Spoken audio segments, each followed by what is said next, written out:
Ago, from my research, I'm convinced it's much more serious than that. It's more than a loose-knit network.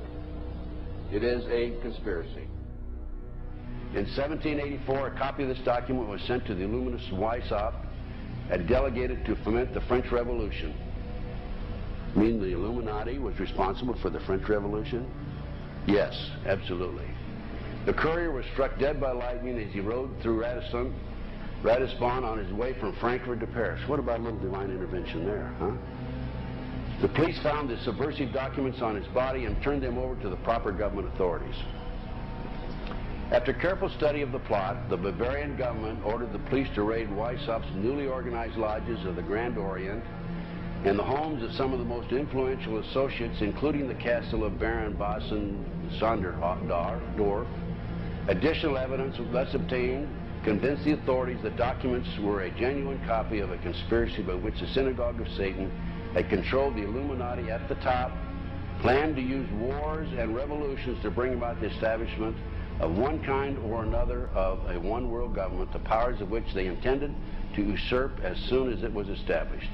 In 1785, the Bavarian government outlawed the Illuminati and closed the lodges of the Grand Orient. In 1786, they published the details of the conspiracy.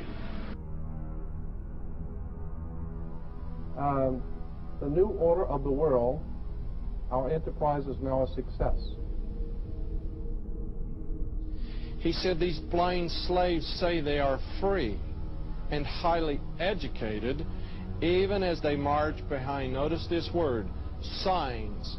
Have you ever taken time to analyze a sign or a billboard or a logo?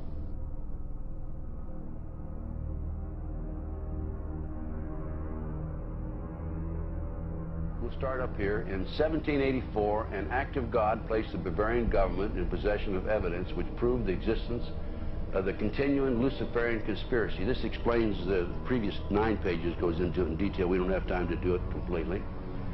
Conspiracy. Adam Weishaupt, a Jesuit-trained professor of canon law, defected from Christianity and embraced the Luciferian ideology while teaching at Ingolstadt University. In 1770, the money lenders who had recently organized the House of Rothschild retained him to revise and modernize the age-old protocols designed to give the Synagogue of Satan ultimate world domination so they can impose the Luciferian ideology upon what remains of the human race after the final social cataclysm by use of satanic despotism. Weishaupt completed his task on May the 1st, 1776. It's a communist holiday, isn't it? May 1, 1776. The plan required the destruction of all existing governments and religions. In 1776, Weishaupt organized the Illuminati to put the plot into execution. The word Illuminati is derived from Lucifer and means holders of the light.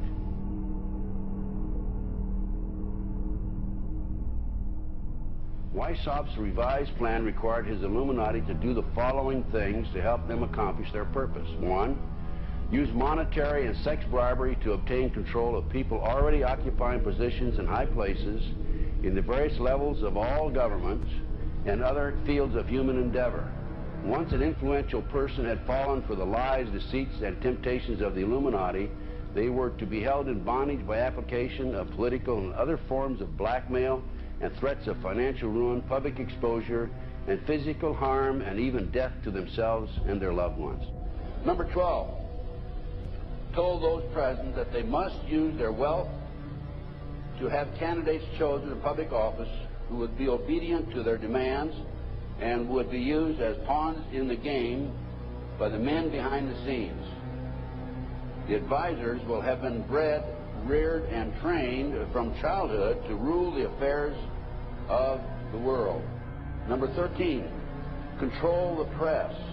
Number 16, infiltrate into the secret Freemasonry to be used for their purposes. That's been documented many times. Number 17, expound the value of systematic deception, use high-sounding slogans and phrases, and advocate lavish promises to the masses, even though they cannot be kept. I will not forget the wound to our country and those who inflicted it. I will not yield. I will not rest. I will not relent in waging this struggle for freedom and security for the American people. So I don't know where he is. Nor do, I just don't spend that much time on him. We will not tire. We will not falter. And we will not fail.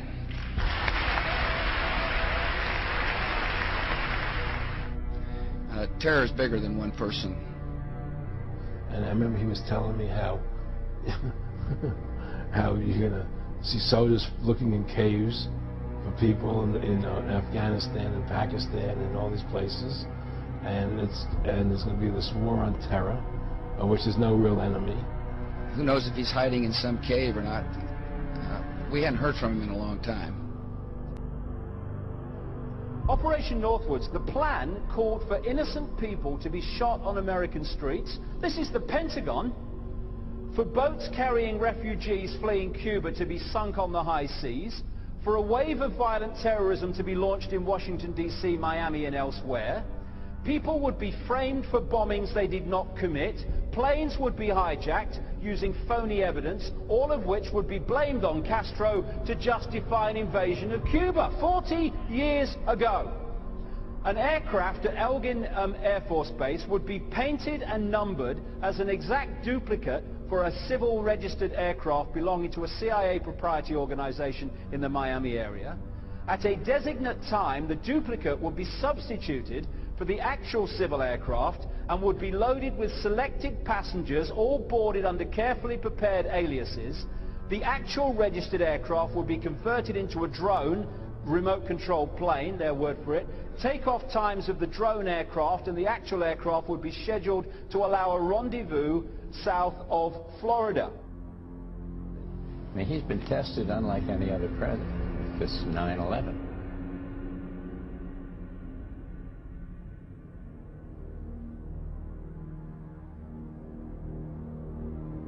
We have in this past year made great progress in ending the long era of conflict and Cold War. We have before us the opportunity to forge for ourselves and for future generations a new world order, a world where the rule of law, not the law of the jungle, governs the conduct of nations. When we are successful, and we will be.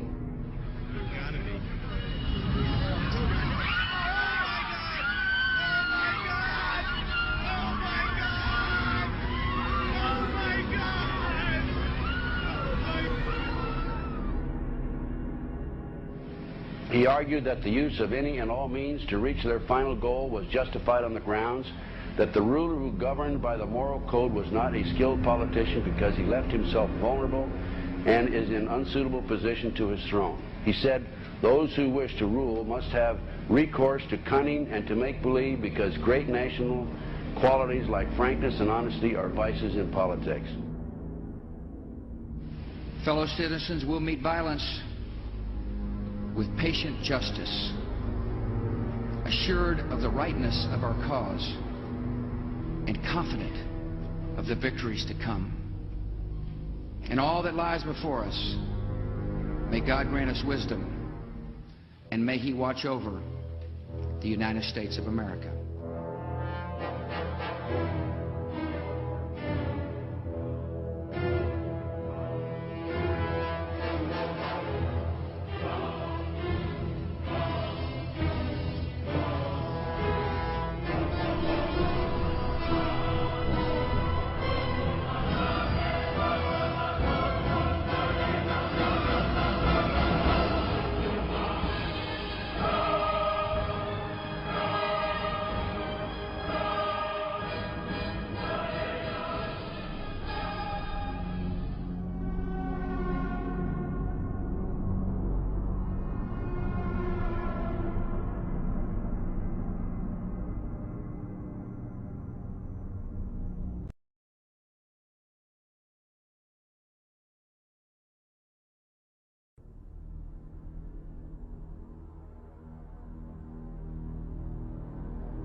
Union Banking Corporation was liquidated by the U.S. government, and Prescott Bush received $1.5 million for his holdings in his Nazi business, and that was the beginning of the Bush family fortune for all intents and purposes. George Bush takes his inspiration from what he learned in Skull and Bones and from the Thule Society that Hitler and Goebbels and Goring cut their teeth in, Bohemian Grove, these evil organizations that perpetrate the ugly things that these criminals are doing to this country for which they must be held accountable. They are the most violent, dirtiest people on the face of the earth. Somewhere Americans are going to have to take their country back and start finding out who are these people. Who are these people we call our representatives, the Bushes. George Bush, the president, his father, went around the country talking about a new world order. The people who are running this country from behind the scenes do not care a thing about Americans or bloodshed anywhere.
You were both in Skull and Bones, the secret society.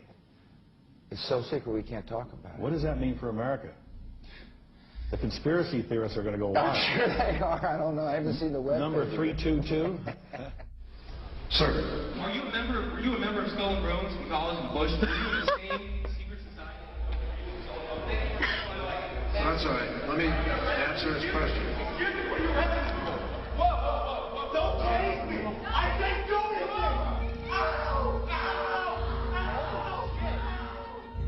And what you're looking at here, staggeringly, is a group of people, some of the most famous people in America, in long gowns.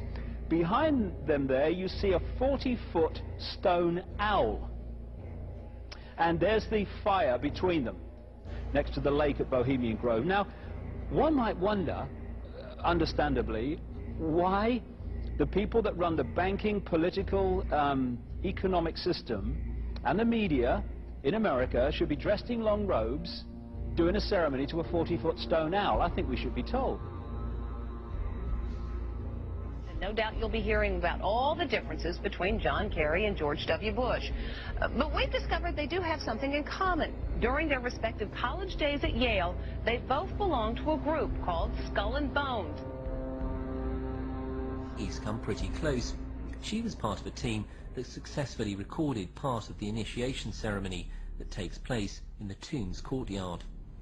Okay, you have the doorway here. Yeah. Okay, then to the right you have a hedge, and then you have an evergreen tree. If you follow that line straight back, courtyard's in there. Ah, okay. So that's where they have the ceremonies in the outdoor part of it. Part of it was indoors. So we only got to see the outdoor part. Right. We only got to, and to listen to the outdoor part. God only knows what went on indoors. And what did you hear? What was it you know? You managed to get this unique it was disgusting. It was gross. I mean, they were pretending to murder people. What was the tone of it, though? Was it jokey or was it quite... No, it wasn't jokey at all. It was sick. It's about the only way I can describe it. It was sick.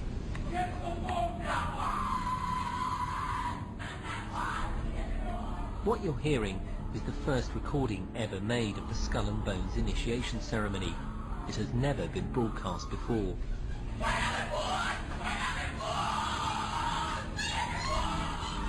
15 new members of the club are being introduced into the macabre rituals of Skull and Bones by the senior students who are about to graduate. The club has what some might see as a strange fascination with death, skulls and bones. There's the chants too, difficult to hear first of all, but including the devil equals death, death equals death.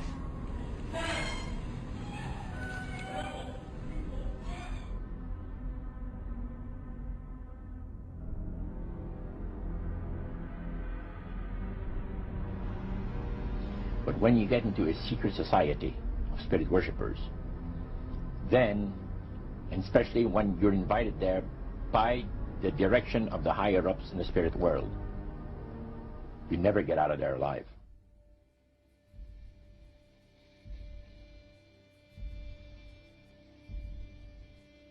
And he told us, he says, look, we worship spirits. We worship Lucifer and all his angels. They're just as beautiful as they did before they were cast out of heaven. He says there was a misunderstanding in the whole thing. He says among the inhabitants of the galaxies. And he says our master was misunderstood.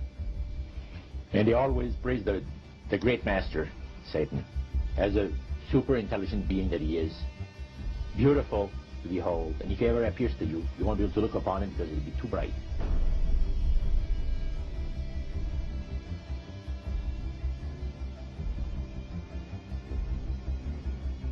What had Herbert Hoover, Art Linkletter, Jack London, and Richard Nixon all had in common?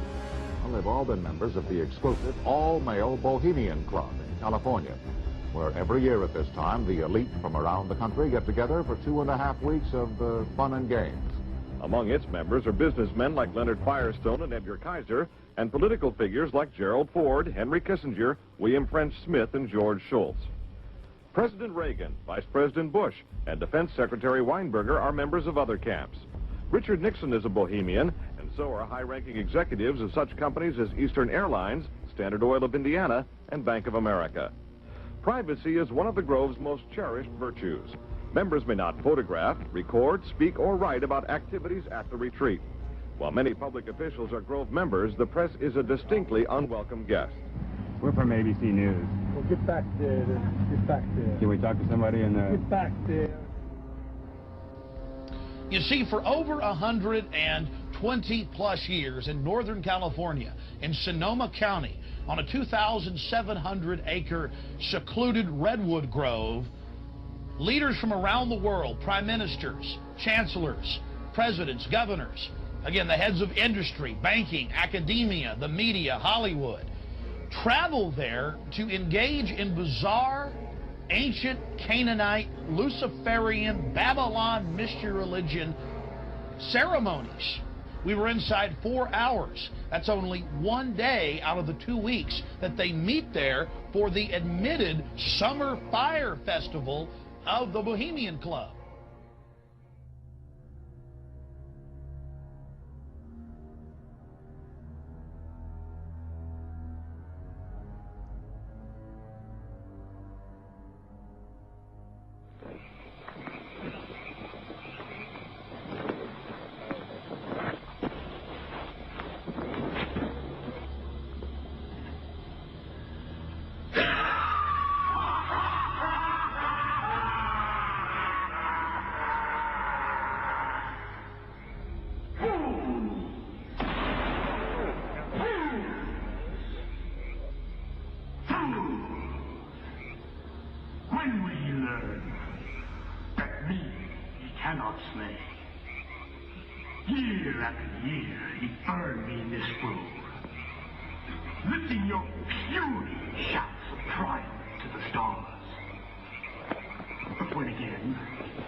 sign.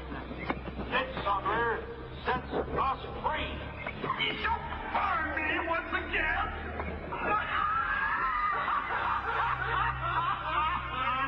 Now but these ways, which hither ye have brought from regions where I reign, ye fools and priests, I spit upon your fire. Hail, fellowship's eternal flame. Once again, midsummer sets us free.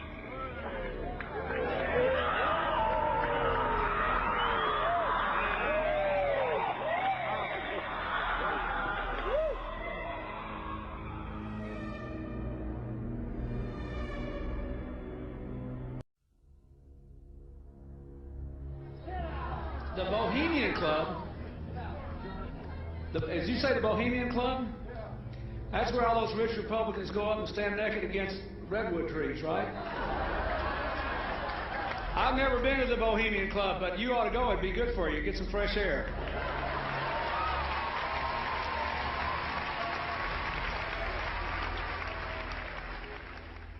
One last question. I read a Washington Times article many years ago where you had a comment about the organization, and then now it's been in the Wall Street Journal, it's been in a lot of different newspapers, and that's the Bohemian Grove. And back in, what was it, 1996, when you joined as a Clinton advisor, the Republicans were criticizing you, oh, what about Bohemian Grove? And then you countered them by saying, hey, I don't run around in the woods naked. What did that mean? Here is the before-mentioned Washington Times article where he said, I didn't run around naked like they do. I don't know what quote you're referring to. I'm not aware of any quote like that. Listen, I am a happy member of the Bohemian Grove. I like the folks who come there, and it's really inappropriate for me to talk about the group beyond that. Thank you. Have you been there for the ceremony with the cremation of care? Frankly, I don't think that's something I need to talk to you about. Really? That's right. Well, I'm Alex Jones, and I snuck in there in 2000. I'm the guy that blew it wide open and got the video. It's been on national TV. Well, I disrespect you for that. You do? I do. But there's a lot of big public officials going in there. Don't we deserve to know? I don't know anything about you, and I don't know anything about your film. But if you go in there with an understanding, you violated that understanding by releasing that film, and I don't respect you for that. Really? I'm sorry. You took an understanding when you went in there that you would not do that film. And did you have an understanding when you went in there? No. Did you crash it? Yes. Yeah, and it has no trespassing signs there too, doesn't it? No, they put them up after. Oh, I'm I sorry. Just walked in. I'm sorry, sir. I've been there before. I know what the circumstances are, and I'm sorry you violated the understandings. That was not a gentlemanly thing to do. But what about the ritual? Is the ritual genuinely?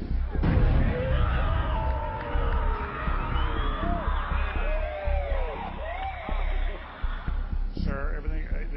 I don't owe you this comment. I know.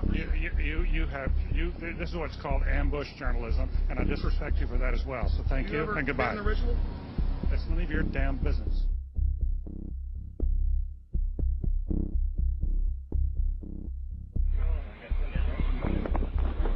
Wow.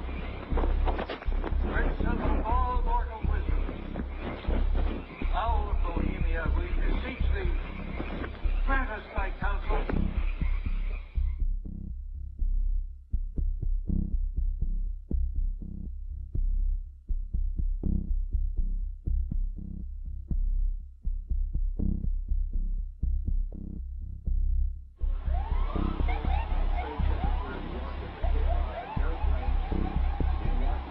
Oh my God! Oh my God! Oh my God! Oh my God! Oh my God! I told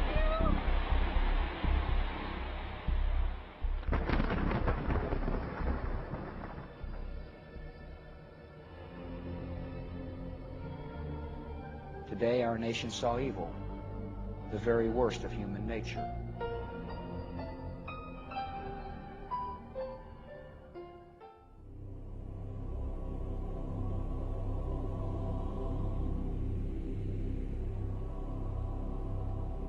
They had exactly the same agenda, and that was for bringing in this New World Order. I heard George Bush talking at that time. He was talking to Bill Clinton, and I've since photographically recorded it and wrote it verbatim in our book. that when the American people became disillusioned with Republicans leading them into the New World Order, that Bill Clinton, as a Democrat, was going to be put into the office of president. This was decided in 1984. Actually, I'd heard about it even prior to that. But that, as of 1984, they were already discussing it as an absolute fact. The CIA is carrying out mind control on countless numbers of unwitting American victims. And he even went so far as to say the basic methods that they use in this mind control: hypnosis, drugs, and torture. Three parts policy that they had adopted there. The second one was to find a way of being able to get total control of people's minds. And that would be done by taking hypnotism out of the realm of the occult and introduce it as a new science for the benefit of mankind.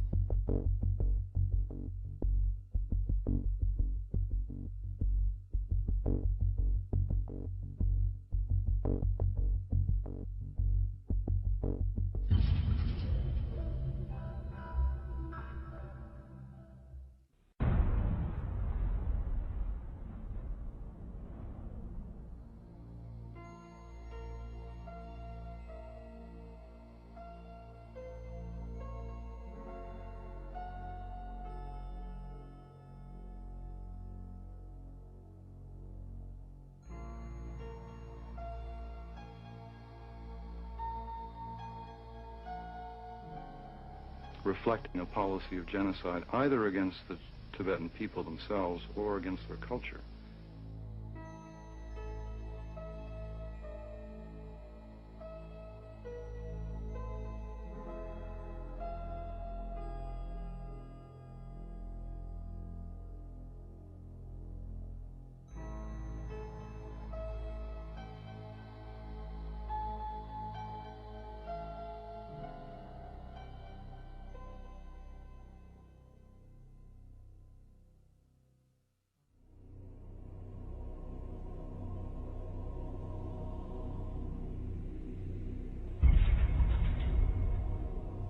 Once I realized I had met an honest, genuine, high-level Freemason who told me there were 13 levels of Freemason above the 33rd degree, and that these people were God. There was no God, they were God. So I asked them about their plans to kill people, and they said, yes, there are too many people on the planet. We need to get rid of several billion. And war doesn't seem to work, so we're going to use disease and starvation.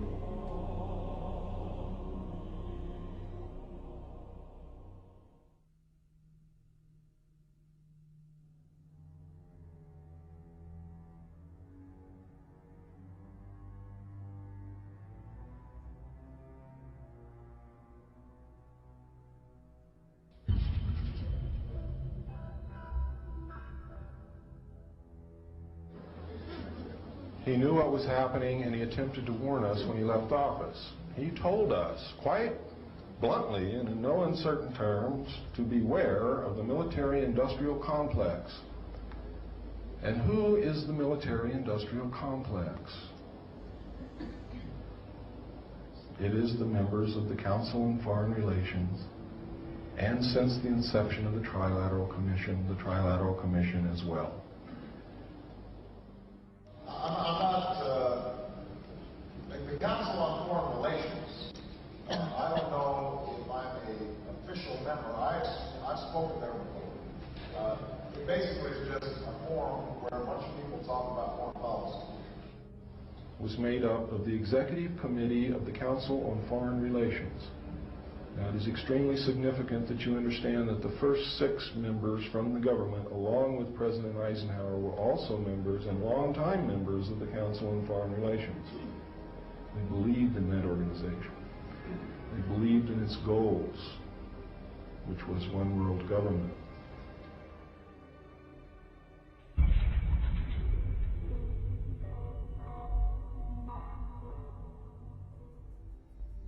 Number 15, create industrial depression and financial panic, unemployment, hunger, shortage of food, use this to control the masses or the mobs and use the mobs to wipe out all those who dare to stand in the way. Well, I'll tell you right now, every expert I've talked to is talking about food shortage. And it's coming, I'm convinced. What were they? Because I'd never seen anything like that. And his statement was that if he told me, I would be one of few people in Madison, Georgia that knew about them. And he says they're disposable coffins. They were stacked, he told me, 15 high.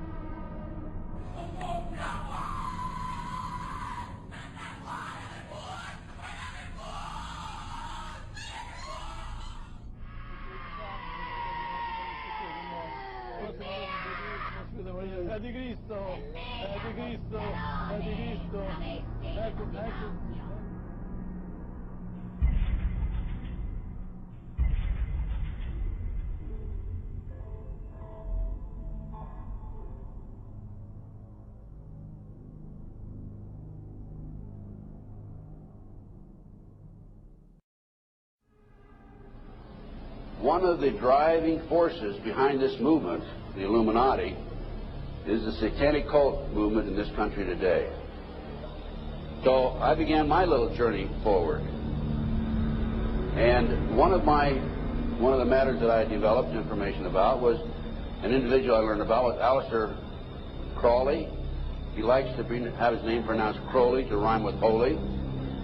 And the Satanists today, and for the number of years in the past, have basically used his philosophy and his writings as a guide. He had so many Masonic degrees that you could fill up 5 pages of a book with them. This guy was probably the most highly honored Mason in the world. He styled himself the wickedest man in the world. He believed himself to be the great beast.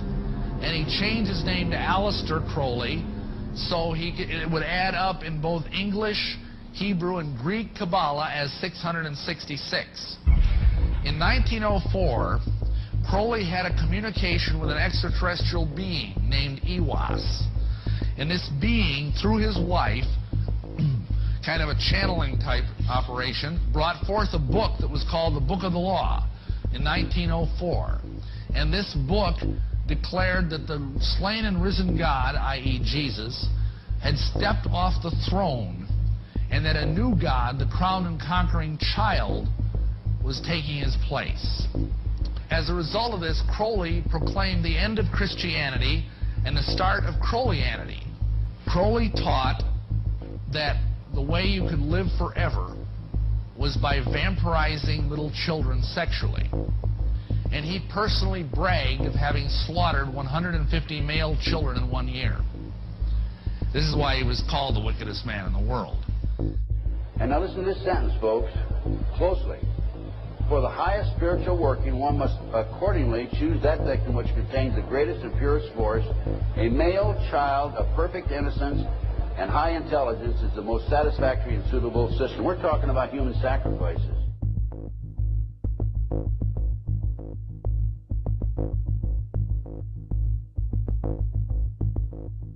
And they'd also drug them up, and they'd take a sacrificial knife and they'd start from the chest and move all the way down to your abdomen.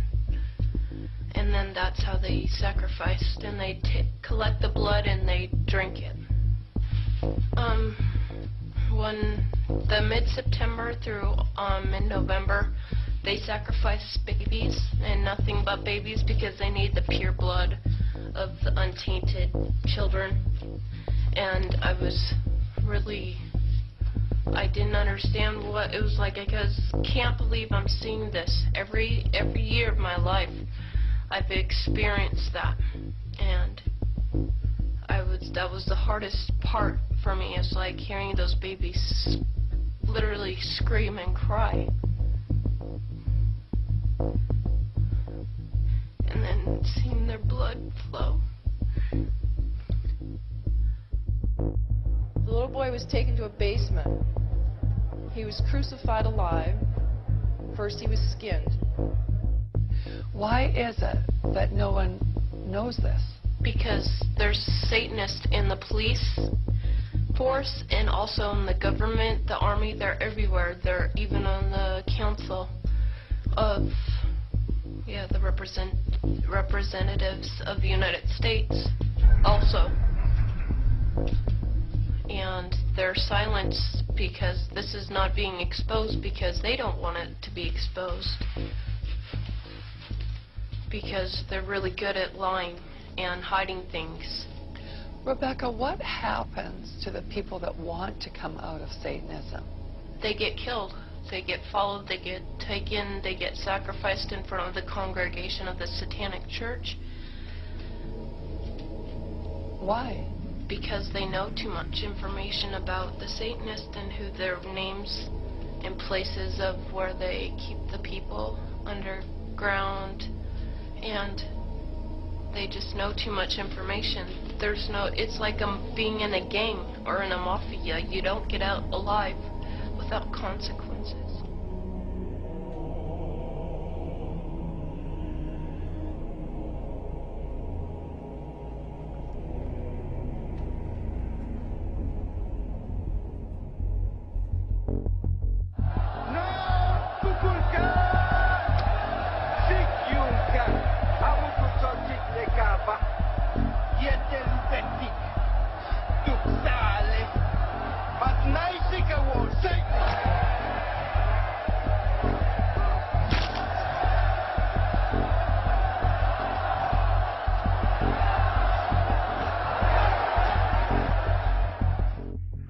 Control the world by bankrupting their own businesses. The Illuminati owns most, I would say 99 9/10 of the stores that you walk into and shop and the gas stations you go to. And they are going to destroy them on purpose. And the idea of taking over is to bankrupt the whole world where nothing is of any value and the currency does not exist anywhere, and then come back and solve all the problems.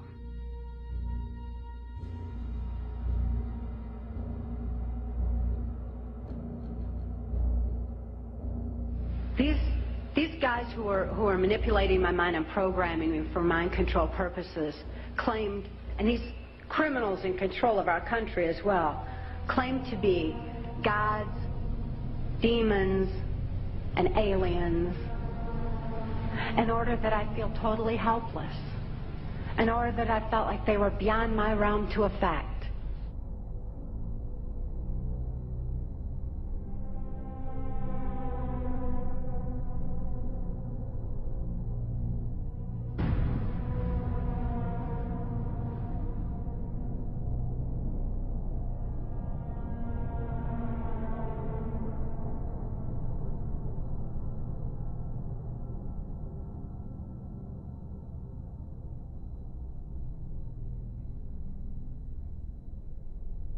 Why do they keep the aliens in a Faraday-shielded environment?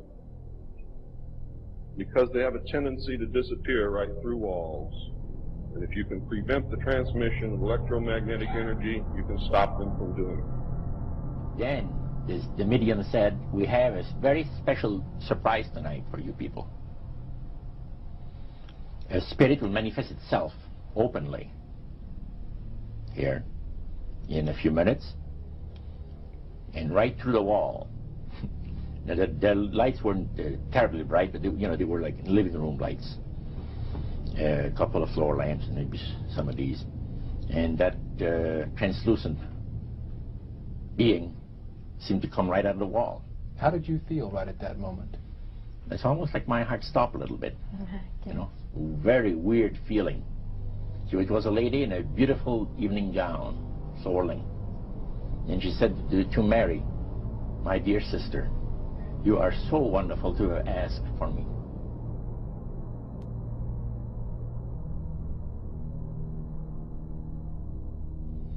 So he said the supposed spirits of the dead that you're talking with are demon spirits. They're fallen angels. They're beautiful beings. Just set it out, just like that. Oh, yeah. It didn't make you uneasy when he said they were... Well, you know, it shocked you a little bit, you know. Something that you first hear mentioned to you.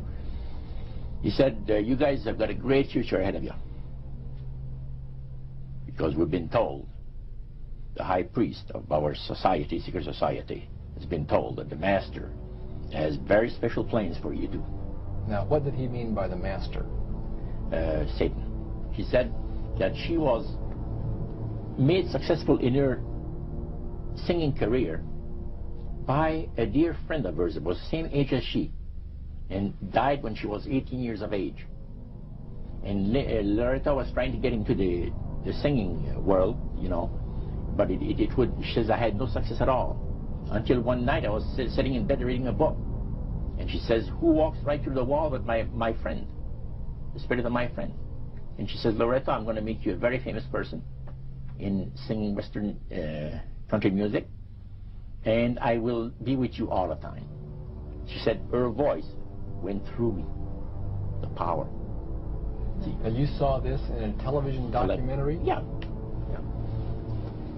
This was, I believe, 1976 it took place. Now, the priest explained that when people believe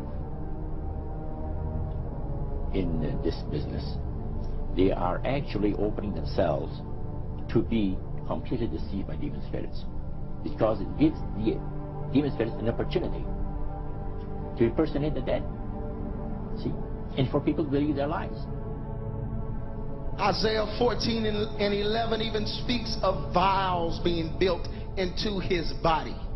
Vials are pipes. The piper is calling you to join him. The Illuminati doesn't produce rock music to entertain you. They don't produce rock music to make money. They don't need that money. They own everything anyway. They do it to put demonic influence in your life.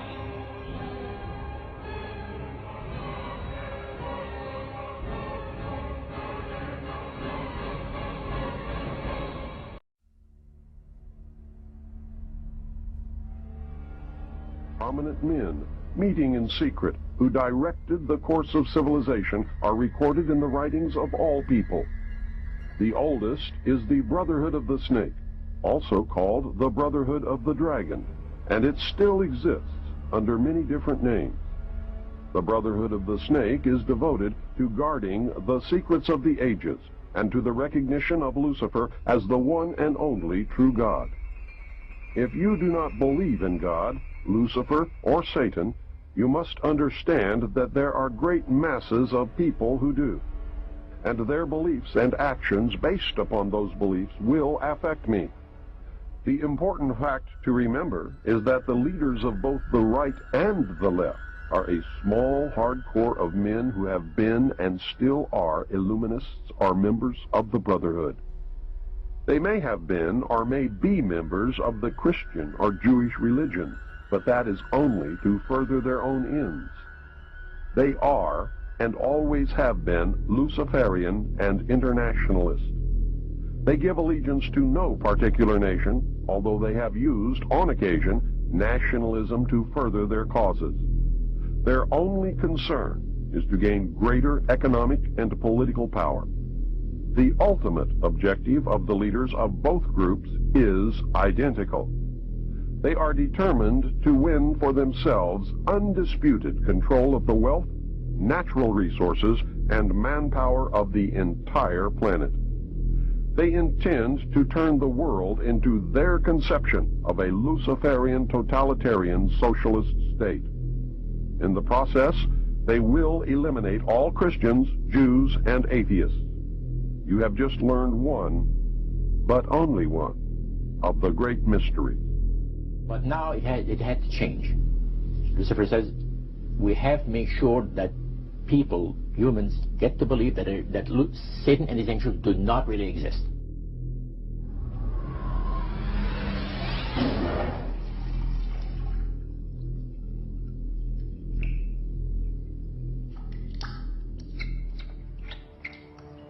That's what they're trying to do.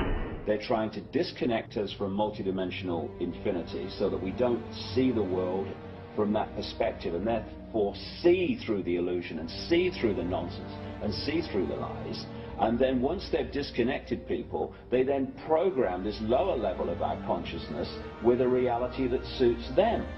And therefore, the only information that they have to get a fix on how they see life themselves and reality in general is through the eyes and the ears. And who controls that? The Illuminati control that.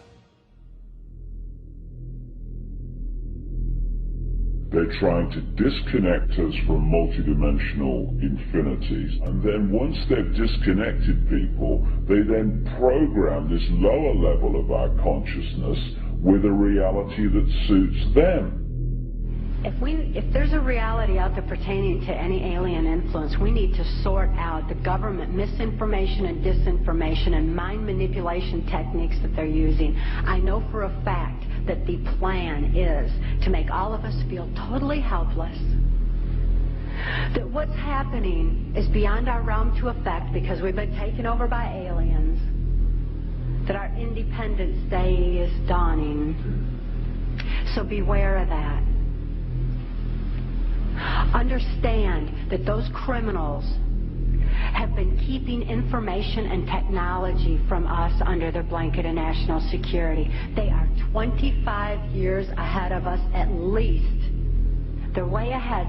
So when they say, it's aliens, and they show us some incredible technology, don't fall into the trap of feeling totally helpless, that this is beyond our realm to affect. Superstition begins where knowledge leaves off. And they have been keeping knowledge from us for a long time. People have all kinds of belief systems. And I'm sure each and every one of you has various and different belief systems as well. I'm not saying that there's no such thing as aliens. That would be foolish of me to even say anything like that at all.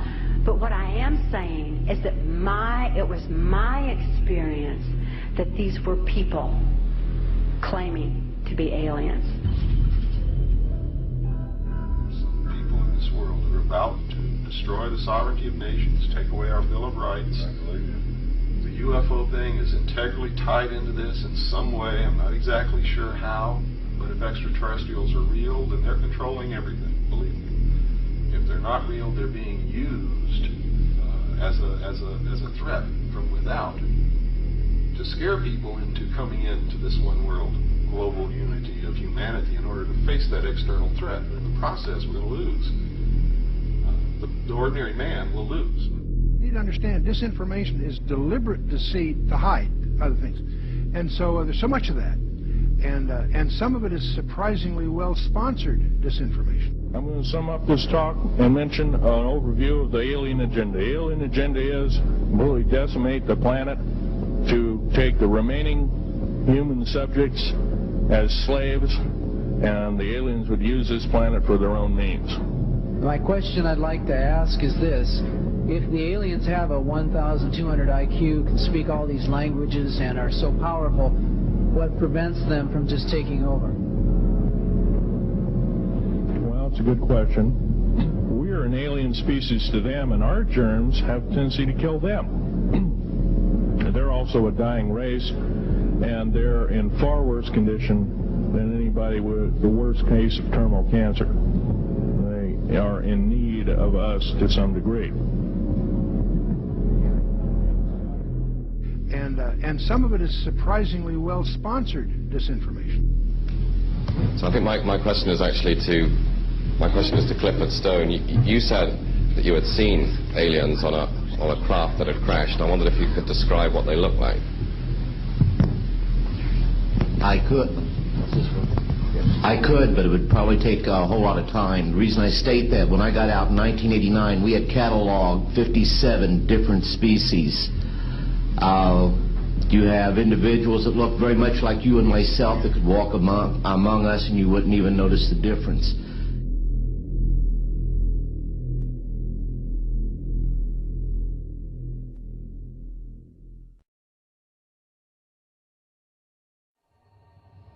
The situation is that you have various types of what we normally call grays. We didn't call them grays in the military, but you had at least 3 types of the grays. You had some that were much taller than we were. The unique thing that I'd like to point out for the most part is that the entities that we did catalog were in fact humanoid. Now this created a situation where the scientific community was trying to figure out why that would be the case, because you would expect that if life evolved on other planets, that they would take on some type of other being, so to speak, not necessarily look humanoid or be bipedal such as we are. But apparently we got quite a few of the species out there that are humanoid in appearance, and that creates a question that yet has to be answered by science.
Does that explain some of the visual glances of these things?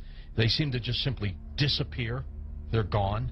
Exactly. I mean, they're appearing out of nowhere and then disappearing right in front of people. And that's why scientists who have no axes to grind, they just say that it doesn't make that much sense. And also, if they're just trying to observe us, to take account of what we're doing on Earth, I mean, after a while, after so many months or years or centuries, it kind of gets old. They either would take us over, or they've already discovered all the information they need to know about Earthlings, and so they're just going to take us over or make first contact and just sort of do what they need to do next. To endlessly observe us, it doesn't make any sense. It's something where, and also see if we have all these sightings, as you know much better than I do. Where are they landing? We don't see them getting out to get anything to drink or to eat. We don't see them. They've never tried to make contact with any large amount of people in a major city, and so this doesn't. And also all the endless medical procedures that the people who have claimed to have been abducted, you know, why the endless medical procedures? I mean, if we're talking about such an advanced race of alien beings, they don't need to do that over and over and over again. Interesting perspective. Let's talk about some of the facts out there of evidence that may support your conclusion that the UFOs are spiritual phenomena, not physical, like so many other people also believe. What can we pinpoint again? Well, again, it's something where you cannot have a material or a physical being penetrating the ground, penetrating the water, appearing in front of people, then disappearing instantly, and then also changing colors, sometimes only when they're accelerating, with every color in the spectrum has been recorded. Many UFOs coming and making one UFO breaking apart and then going into multiple UFOs. It doesn't make sense. And then not only just that, but to get into the fact of how far they're traveling and the speeds that they would have to travel, and just the other problems with cosmic dust and traveling at the speed of light, and then running into those bits of cosmic dust, the explosions that would be created, the amount of energy that would be consumed in traveling from these distances. Just all those kinds of things really scream out that you're dealing with a spiritual phenomenon, not a material or physical phenomenon. There does seem to be a deception here, because I've always wondered, you know, my gosh, if they're that benevolent, if they're that understanding of humankind, make yourself available. And that's why you know, some of these other scientists have said that they seem to be trying to set people up to deceive them as if they are aliens, but the facts just say that they can't be that there's something else. It doesn't make any sense, and there's something else, a psychological deception that's going on here. And many of these scientists say, I don't know what it is, but we've concluded that it's got to be that. It's got to be something bigger is going on here than just them trying to show people that, yes, you know, here's a UFO that you're seeing now, we are aliens, that there's got to be something else going on here, on top of the fact that the characteristics of them show that they just cannot be some material or physical craft. Do you think humans are involved in the deception? I'm losing my voice here. I gotta pop it back. As far as I think there have been deliberate hoaxes that have been perpetrated, and you know, it's an interesting statement. I mean, there are many that could be quoted, but Gordon Creighton, who I know you know of him, probably, who died in 2003, he made this statement in the British journal Flying Saucer Review. He said, quote, "There seems to be no evidence yet that any of these craft or beings originate from outer space."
They appear to have the ability to materialize and dematerialize without a trace. One of the great mysteries of the UFOs isn't seeing them, is trying to figure out where are they when you don't see them. Some people say, well, they're from another galaxy. Most physicists will debunk that for lots of reasons. They seem to pose that way, but for lots of, if they came, you know, if there are that many coming from another galaxy, you think you'd sense the traffic. We'll come to that with some more reasonable explanations, and you're going to discover the two top researchers in the last century, really, is Jacques Vallée, France, and J. Allen Hynek, the American. Now, J. Allen Hynek was head of astronomy at Cornell, and he set out to debunk this nonsense about UFOs, and he became one of the most ardent, competent, balanced researchers in the trade. J. Allen Hynek, he died a few years ago. Both of these respected researchers came to the conclusion that they're not intergalactic for lots of physics. There are a lot of physics rebuttals to that conjecture. They both argued that these things are demonic. Their term. They've written many, many books. You can check them out. These are not religious people. They're not people with any kind of personal agenda. But they came to the conclusion that these things, on the one hand, and by the way, we take for granted that we strip away the nonsense and the hoaxes, set that aside. There's tens of thousands of files you have to wallow through. When you cut through all that, there's still a core group, a substantial core group of real events that need explanation. And so on the one hand, they exhibit physical properties on the one hand. On the other hand, they also violate all physical laws. And so the conclusion from that both J. Allen Hynek and Jacques Vallée and others have come to is that they're hyperdimensional, that somehow they come from another dimension periodically.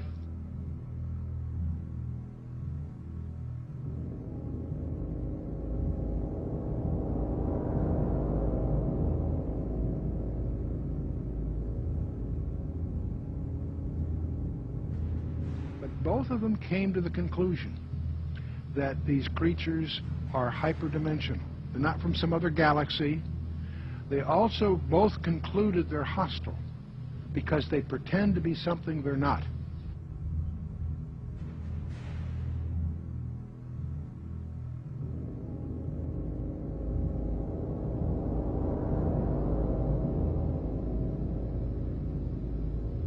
Guys getting the image? Franklin, we see a long line, a couple of star-like things, and a lot of things swimming in the foreground. Can you describe what you're seeing? Well, the long line is a tether, and there's a little bit of debris that kind of flies with us, and it's illuminated by the sun at such a low angle. So there's a lot of stray light, and it's getting washed out quickly, but Claude is trying to do a quick, good job here adjusting the cameras. It wasn't until a few years ago that I really started to get into researching all this information, looking at, going through thousands of pages of information about UFOs that just confirmed, what I had already believed about this phenomenon. That I believe the evidence clearly points that they are, in fact, demons. And, there are others, Brother Michael, who are now beginning to believe that as well. So you're not out there all by yourself anymore. So these demons would make them then spiritual phenomenon, I would take it, right? Yeah, I think when you look at it, there's certain characteristics that everyone will agree has been seen and demonstrated also by these UFOs, such as they penetrate the ground, they penetrate water, they disappear in front of people, they appear right in front of people. One person will see a UFO and the person next to them will not see the UFO. They change colors, sometimes only one accelerating. They change shape, they change size. Many people have made the comment that they seem like they're alive almost. And so these are all characteristics of something that's not a physical or material being or construction. It's got to be something that's a spiritual phenomenon with those kinds of characteristics.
somewhere between 1 and 3%, various polls agree, somewhere between 1 and 3% of Americans claim that they have had an abduction experience. That's over 5 million people, or in that neighborhood. Not a few thousand deranged people, not a few, disaffected. This is, we'll talk a little more about this. This is a very, very disturbing phenomenon in the counseling profession. Now, part of the problem of the UFOs is they have some paradoxical behavior.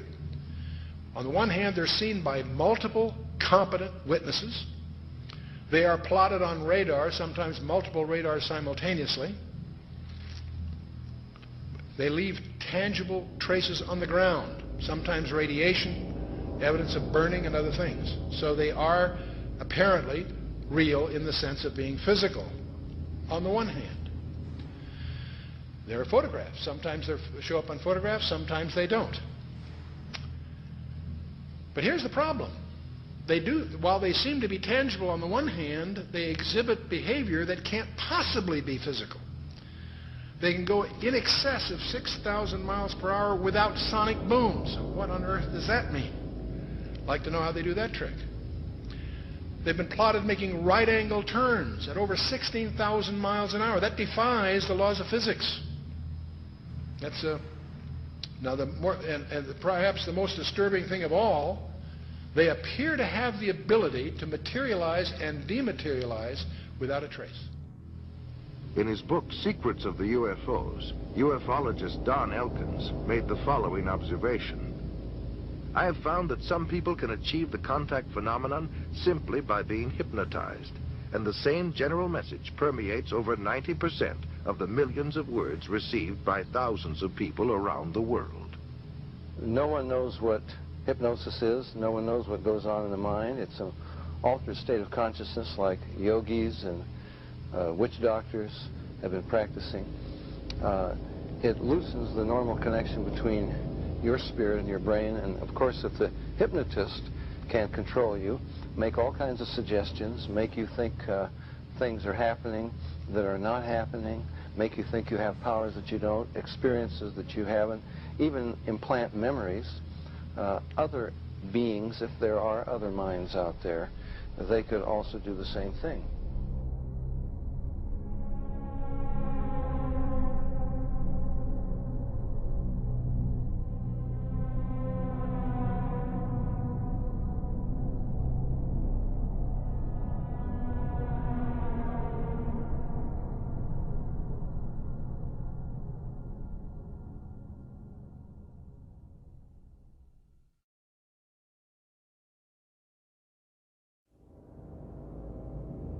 Interesting is that there was a huge satanic ritual that was performed on the very spot where Area 51 happened by this Jack Parsons, and in which they had this magical ceremony called Babylon Working, and it was designed by Aleister Crowley, who was a Satanist who called himself the B666. Yes. And the purpose of this series of magical ceremonies, which was performed on the spot of Area 51, where it's now located, was to unseal an interdimensional gateway, they said. And so this, they hoped, would allow other entities known as the, quote, old ones, access to our space-time continuum. And this witness said that he saw Jack Parsons rip a hole in space-time there, and he said that something evil flew in. And one other interesting point is that Aleister Crowley, who was a Satanist, who called himself the B666, as I just mentioned, he claimed to have contact with some kind of alien named Lamb. And this Lamb, he drew a picture of this alien that he was in contact, receiving messages from this being. And the picture that he drew of this alien, it's a striking resemblance to the common gray ET drawing.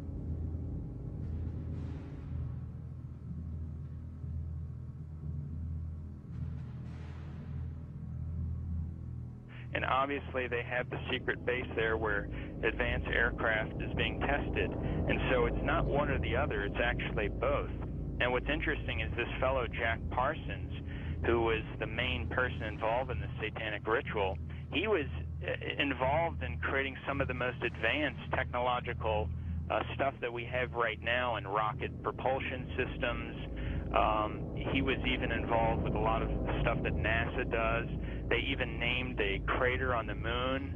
It's called the Parsons Crater. It was named after Jack Parsons. Right. So you see all the connections here. You know, I've long believed that if there is satanic activity on this planet, and I believe there is, if they are in constant communication with these demons, or even if they conjure them up, Brother Michael, is it possible they do with their rituals and things like that?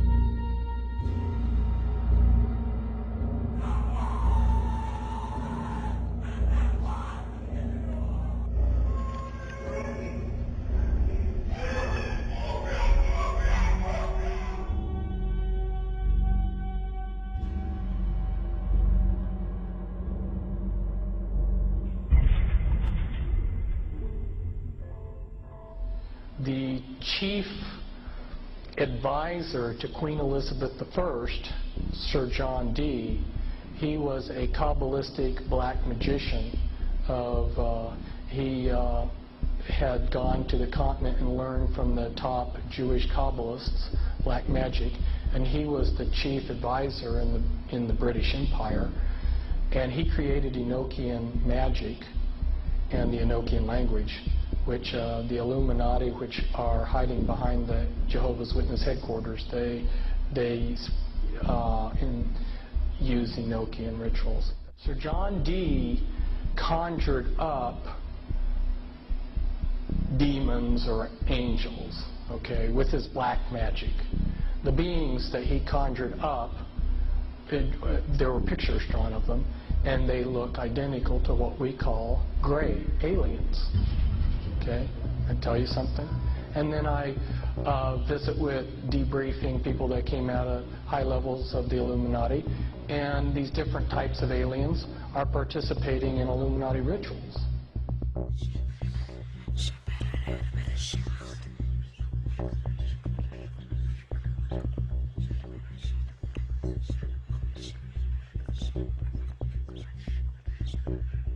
Oh man, I don't know where to start. They're gonna they'll triangulate on this position really soon. You can't spend a lot of time on the phone, so give us something quick. Okay, okay, what we're thinking of as aliens are they're extra dimensional beings that an earlier precursor of the space program made contact with. They are not what they claim to be. They have infiltrated a lot of aspects of the military establishment, particularly the Area 51. The disasters that are coming, the military, I'm sorry, the government knows about them, and there's a lot of safe areas in this world that they could begin moving the population to now aren't. But they're not doing anything. They are not. They want the major population centers wiped out so that the few that are left will be more easily controllable. Discharge.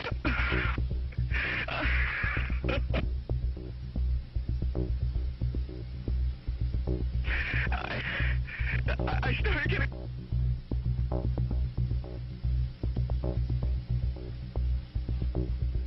In some way, something knocked us off the air, and we're on a backup system now. Is it the government, or...? I don't know. It has to be something, though. Well, did you hear... Now, you tell me, because you were listening. That was awful strange. There was a really weird guy on the air when it went off? Yeah. Hello? You didn't disconnect me before, did you? Were you on earlier tonight? No, not, Towards the end of the last hour, you said, east of the Rockies, you're on the air, and your voice was immediately replaced by the operator saying, your party has not connected. Oh, well, see, as you can now tell, I don't screen calls. So what happened, obviously, was that I answered the phone just at the very instant that you had been ringing, as long as they were going to let you ring. Yeah. And so that occurs, obviously. Sometimes I go to a line and it's dead and nobody's there, and that's what's happened. You know, we just were on the cusp there. Anyway, I'm glad you made it back through. Yeah, you got all my paranoia buttons running. I always get very nervous when I call you. I'm Brian. I hung up on you last week. Oh, I see. And I just figured, damn the torpedoes. I'll just do this and let the chips fall where they will. All right. Everybody, I am the Area 51 caller. That's my statement, and let you or whatever tear it apart. You claim you're the Area 51 caller? I am the man. How do you account for the fact, Area 51 caller, okay, that part of the way through your spiel, the satellite went down? I have no idea, and it scared the heebie-jeebies out of me that night. I've called a number of times on your specialty line nights doing different, kind of wacky characters, and I didn't know what you wanted me to do. I knew it was very difficult for me to prove to you, but I just thank you for your patience in dealing with me up to this time. All right.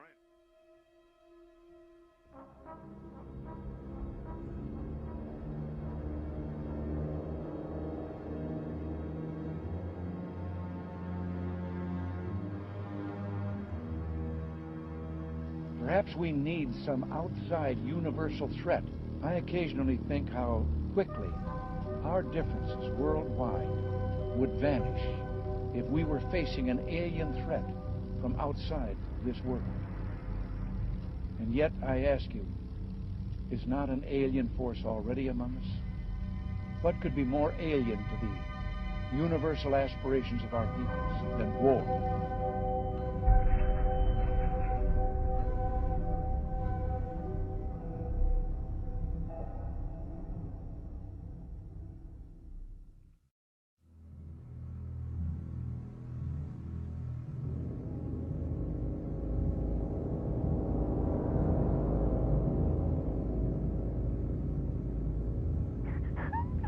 I pray that her mind may be opened to her. We bind all the powers of darkness. Don't you worry. Who are you? Who are you? The Keeper? Rebecca? Rebecca, Keeper, get out of the way. I command you to stay out of the way. Rebecca? Yes? Say, I, Rebecca, Rebecca. want love. Stay out of the way, Keeper. Stay out of the way. Love. I want out. I want out.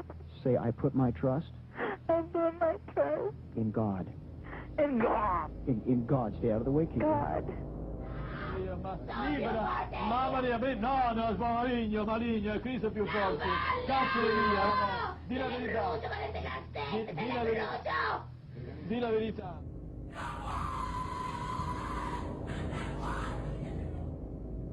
So what they're doing, in effect, is using the secret society network they've set up to manipulate these bodies into power, but in doing so, they're putting themselves into power because they're controlling the mental and emotional processes of these vehicles.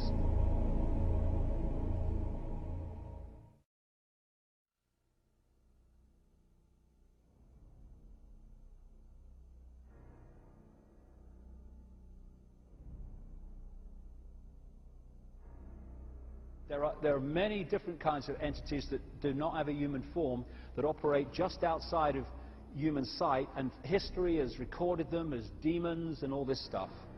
But the reptilian part of it seems to be very significant to the controlling systems on the planet today.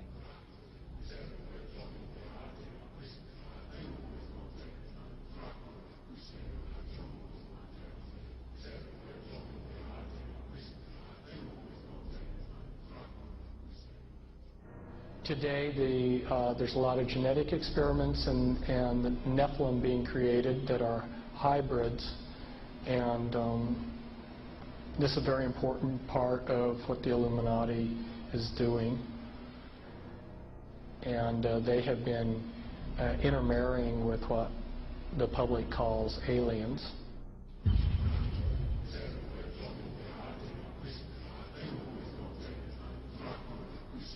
So that these people aren't human as we would know human. They've been pretty thoroughly demonized. The bottom line is I have concluded that there are no good aliens.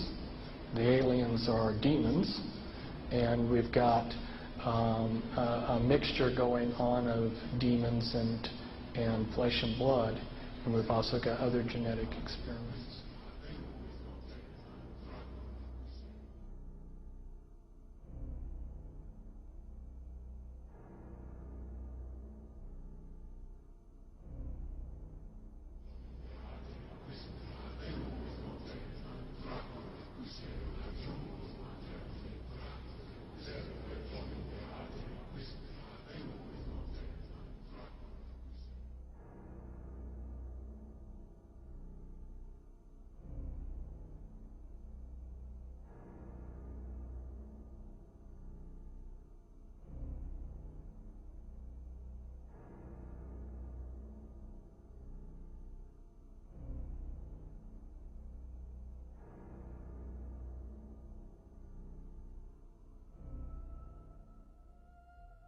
They have a vibrational sympathy with that which interbred with them. And this doesn't have to be physical interbreeding either. Remember, a demon, get the little spooky picture. There are a fallen angel, an unclean spirit. They can assume any form or go into anything. I have concluded that there are no good aliens. The aliens are demons.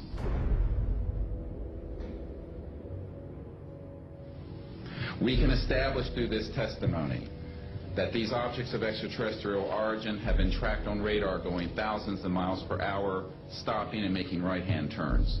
That they use anti-gravity propulsion systems, which we have already figured out how they work. That extraterrestrial life forms have been retrieved, and their vehicles have been taken and studied thoroughly for at least 50 years.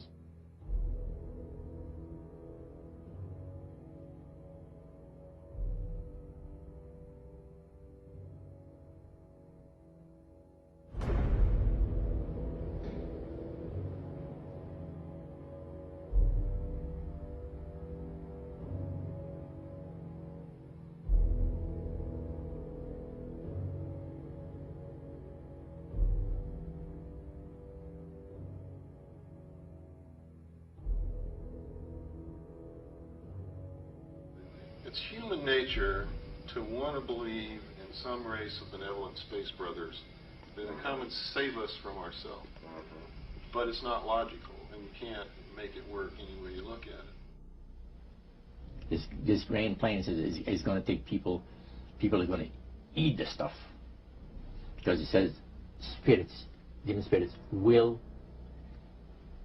declare themselves to be inhabitants of far distant planets in the galaxies that are coming to warn the inhabitants of planet Earth of the impending destruction of the planet unless something seriously proper is done to avoid it.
Some might call it a power lunch, but it sounded more like a reunion of brothers.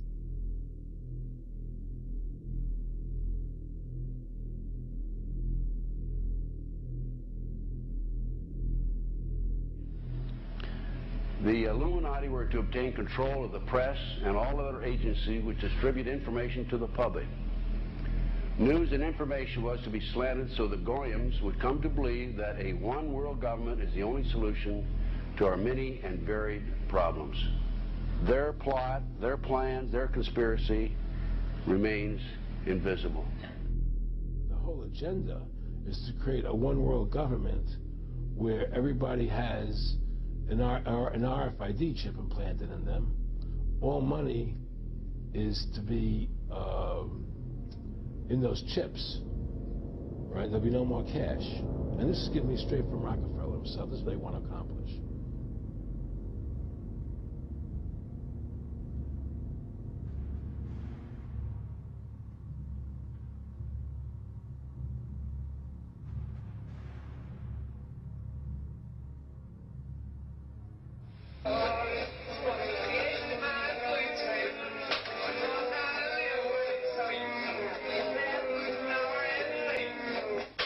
And then he says at the end of this is he will give you 666.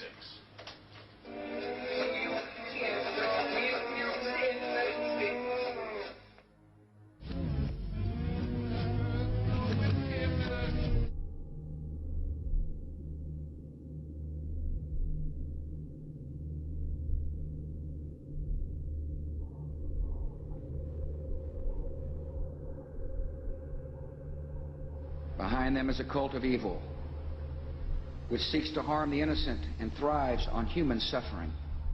Evil has found a willing servant.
So you make a list of hypotheses. This is obviously not a natural phenomenon, and the extraterrestrial explanation seemed to be the best one. Why shouldn't we know that there's got to be life throughout the universe? So why shouldn't it be able to come here, especially since there must be civilizations there that are thousands, if not millions of years ahead of us?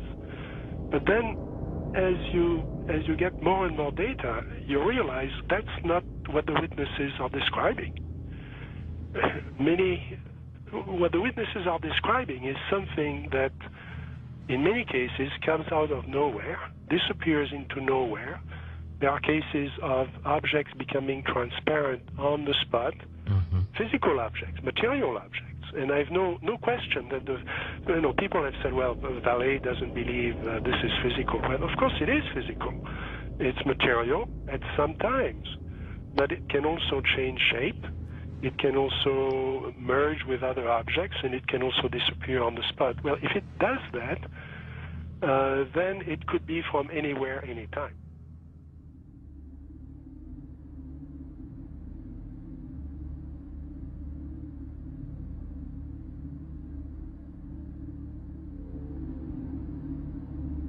We always try to, to discredit the old legends, trying to say, no, these people were crazy, they thought everything was possible. But now we have the videos, and that's the big difference. Could you believe There are videos now of probably angels in the sky.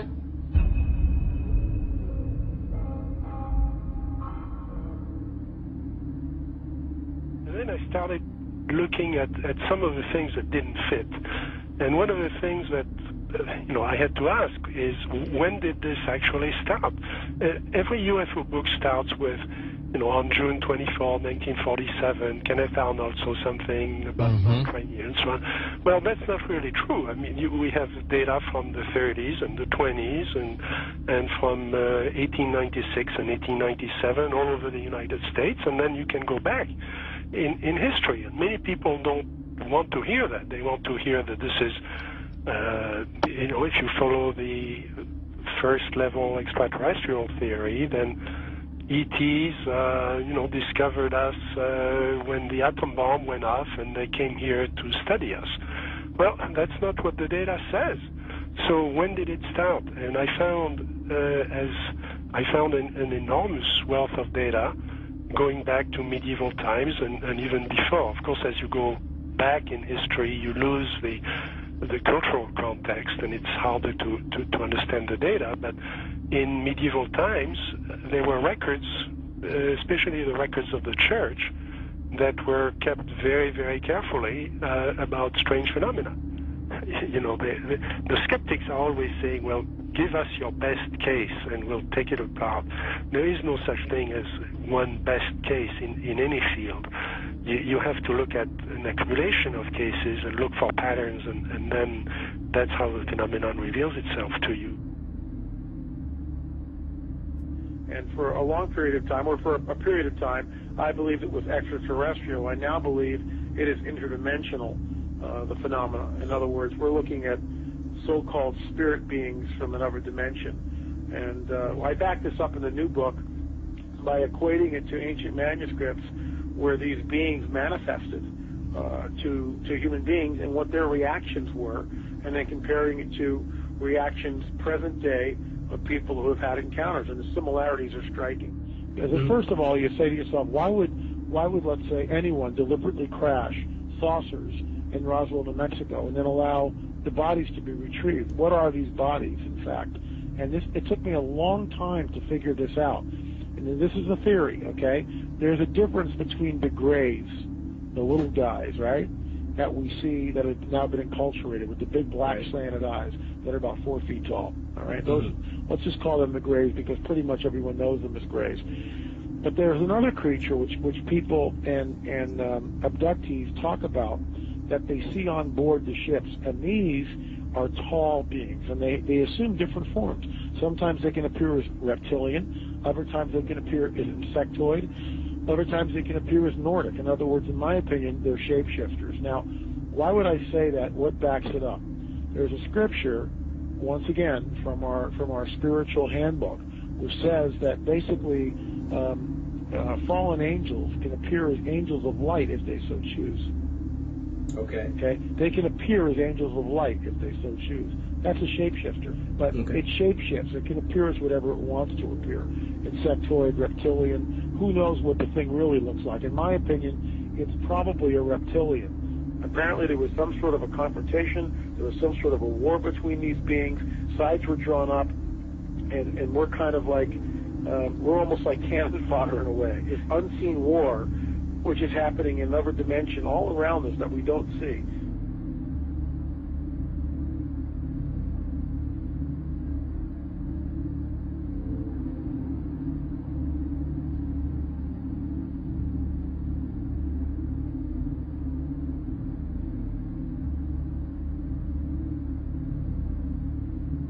So my point is this: what if the grays are nothing more than some sort of a biological suit that enables the demons, let's say, to interface in this dimension? That's what I think the grays are. That's why they're expendable. Me thinking, I wonder if there's some sort of like a biological clone or some sort of a body, if you will, that these demons can interface, inhabit, and then, of course, move about in this three-dimensional time-space continuum.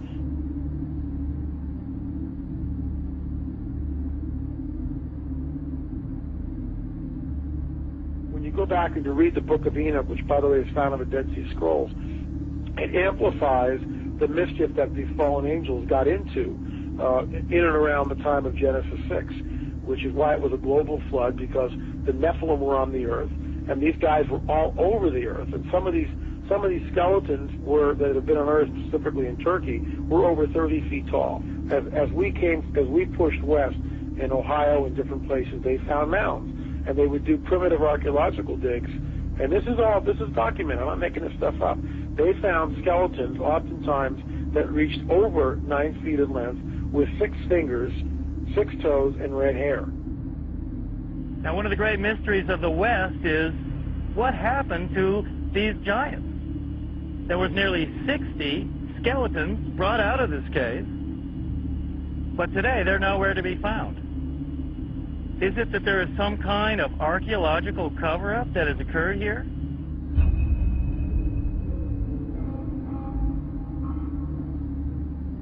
The main point is that that term is used of angels, fallen angels. And the offspring of those fallen angels with human women has produced a hybrid called a Nephilim. In the Hebrew, the term means the fallen ones. Also, the term is gigantes, which doesn't mean giants, it means earthborn. There was a gene pool problem on the planet Earth. Is that where the Bible then says that Noah was perfect? He wasn't perfect as his generations. Man. Verse 9. He was perfect in his generations. The word DNA. Perfect is tamim, meaning physical defects. You know, when you see something like that, it's overwhelming. It will change your worldview. And is that the coming great deception that ancient manuscripts warn us of? Here's a prophecy from 2,000 years ago, that what is coming on the earth will be so bizarre that even the elect would be deceived if that were possible. An object videotaped by many and seen by thousands over several nights in the Arizona sky in 1997. Major sighting here.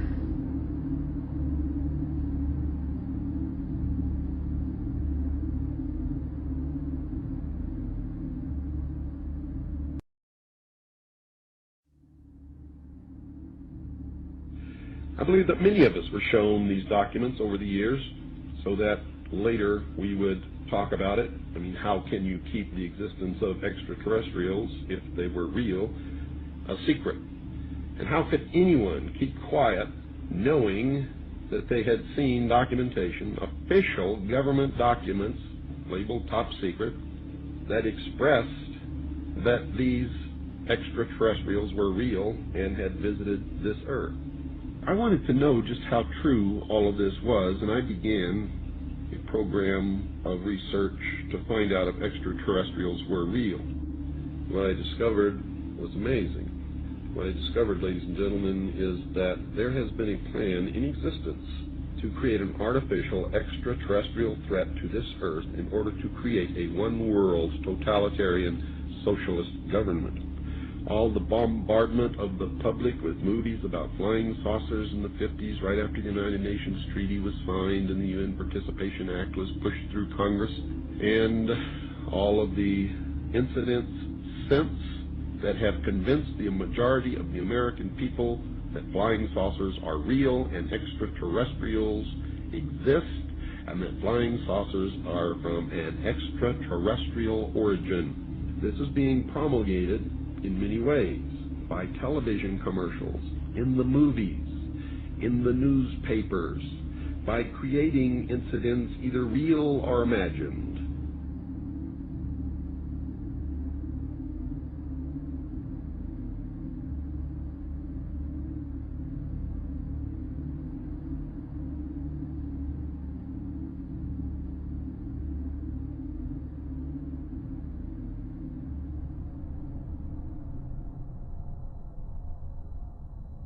I mean, how can a nuts and bolts spacecraft, you know, two objects that are supposed to be made of metallic steel, fly into each other at thousands of kilometers an hour, become one object and then fly off in another direction?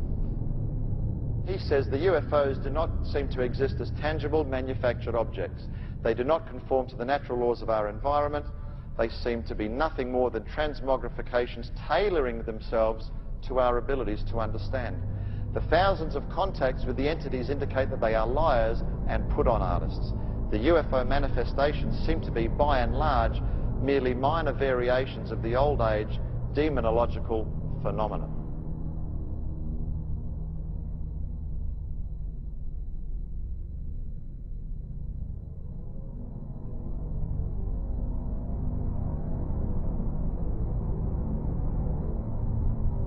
And again, the researchers will show you that the messages being received are deceptive in nature.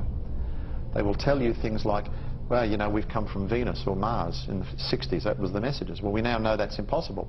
Now they say they come from Sirius or Orion or Zeta Reticuli or somewhere far off, where we can't test those claims.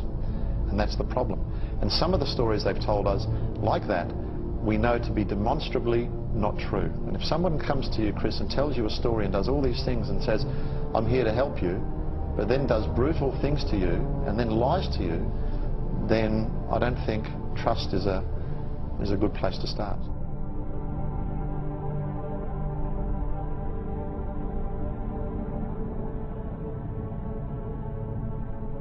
There is no evidence, I wish to emphasize, that these life forms from elsewhere are hostile towards us.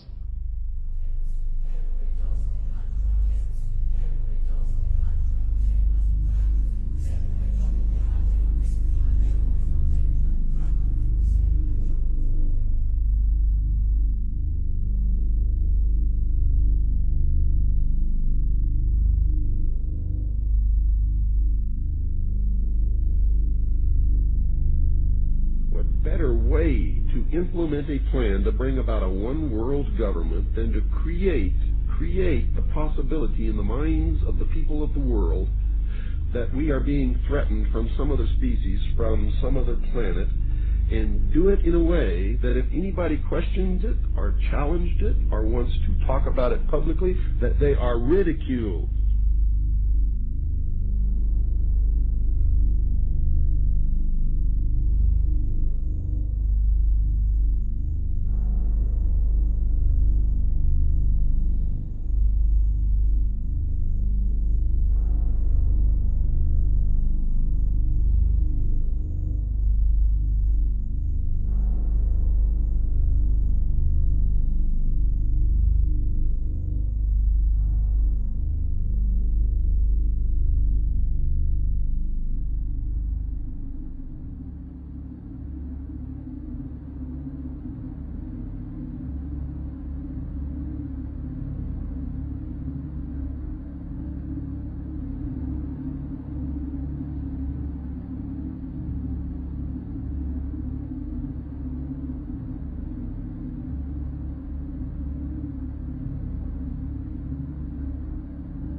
My mind balked at the idea of believing that maybe all of my friends and all the bloods, innocent blood spilled by all my friends, and they had died at the hands, and the altar of corporate greed by a bunch of occultists.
Because people have asked me in the past, quite rightly, I understand it, why would someone give their life to this conspiracy, this global takeover, in 1500 or 1650 or 1820, when they knew they were never going to be around to actually see it happen, which is what they're trying to do now, playing the cards they're playing now?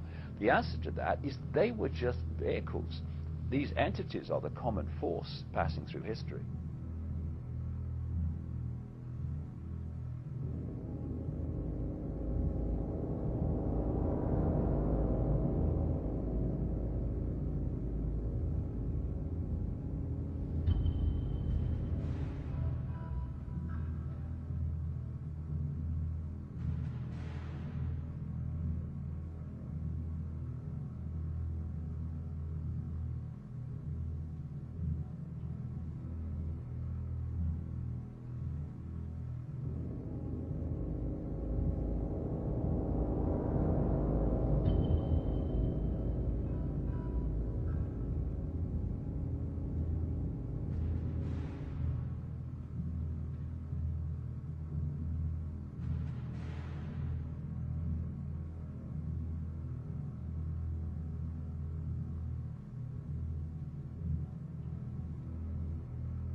In other words, demons can inhabit a person. Then you also must know that demons can and do inhabit inanimate objects. I've seen it happen over and over again.3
点22分14秒时，一个直径1米多的光球从空中落到了洛阳镇欧凯电器有限公司厂门里侧。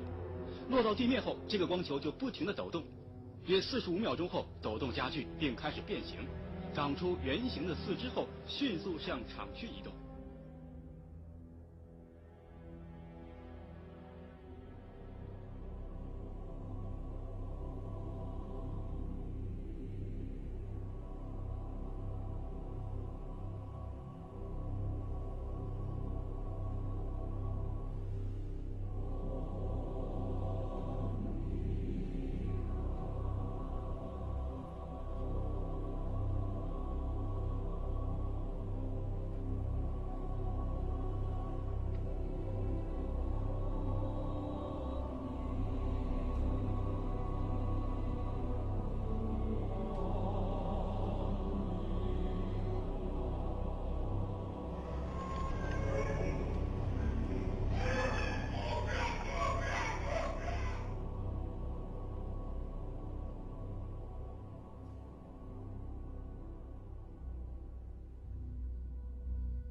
And said you're going to see guys going into caves looking for looking for people that they're never going to find. You know, he was laughing about the fact that you have this war on terror. There's no real enemy. He's talking about how by having this war on terror, you can never win it because it's an eternal war, and so you can always keep taking people's liberties away. And I said, how are you going to convince people that this war is real? He said, but the media can convince everybody it's real. I mean, you know, it's just that you keep talking about things, you keep saying it over and over and over again, and eventually people believe it. Our war on terror begins with Al-Qaeda, but it does not end there. Multiple intelligence estimates have warned that Al-Qaeda is actively planning attacks on the United States homeland from its safe haven in Pakistan.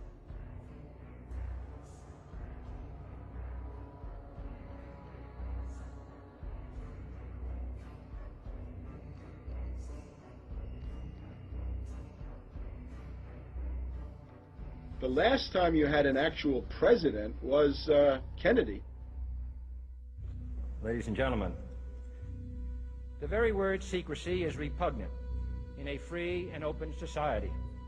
And we are, as a people, inherently and historically opposed to secret societies, to secret oaths, and to secret proceedings. Even today, there is little value in ensuring the survival of our nation if our traditions do not survive with it. And there is very grave danger, for we are opposed around the world by a monolithic and ruthless conspiracy that relies primarily on covert means for expanding its sphere of influence, on infiltration instead of invasion, on subversion instead of elections, on intimidation instead of free choice, on guerrillas by night instead of armies by day. It is a system which has conscripted vast human and material resources into the building of a tightly knit, highly efficient machine that combines military, diplomatic, intelligence, economic, scientific, and political operations. Its preparations are concealed, not published.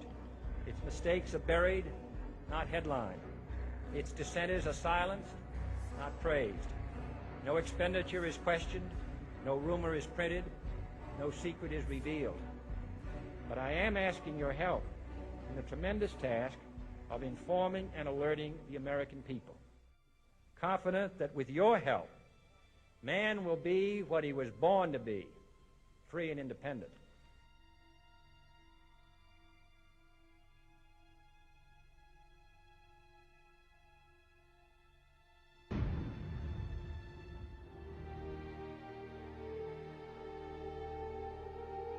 For I have complete confidence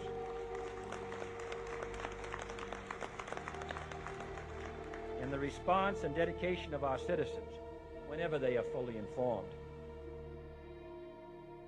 When we are successful, and we will be. And we will be.